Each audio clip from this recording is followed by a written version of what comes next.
கன்னியாகுமரி மாவட்டம் சாமித்தோப்பு ஐயா வைகுண்டசாமி தலைமைப்பதியில் சாமி தரிசனம் செய்த அதிமுக பொதுச் செயலாளரும் எதிர்க்கட்சி தலைவருமான எடப்பாடி கே பழனிசாமிக்கு கோவில் நிர்வாகம் சார்பில் தலைப்பாகை அணிந்து சிறப்பான வரவேற்பு அளிக்கப்பட்டது. கன்னியாகுமரி மாவட்டத்திற்கு ஒருநாள் சுற்றுப்பயணமாக வருகை தந்த அதிமுக பொதுச் செயலாளர் எடப்பாடி கே பழனிசாமிக்கு சாமித்தோப்பு ஐயா வைகுண்டசாமி தலைமைப்பதியில் சுவாமி தரிசனம் செய்தார். முன்னதாக கோவில் நிர்வாகம் சார்பில் பொதுச் செயலாளருக்கு தலைப்பாகை அணிந்து சிறப்பான வரவேற்பு அளிக்கப்பட்டது.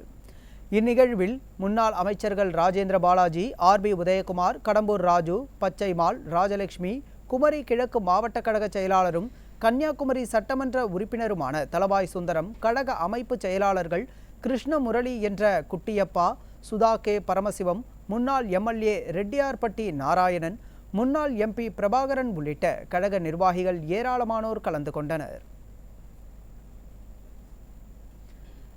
கன்னியாகுமரிக்கு வருகை தந்த கழக பொதுச் செயலாளர் எடப்பாடி கே பழனிசாமிக்கு தமிழக கேரள எல்லைப் பகுதியில் உற்சாக வரவேற்பு அளிக்கப்பட்டது.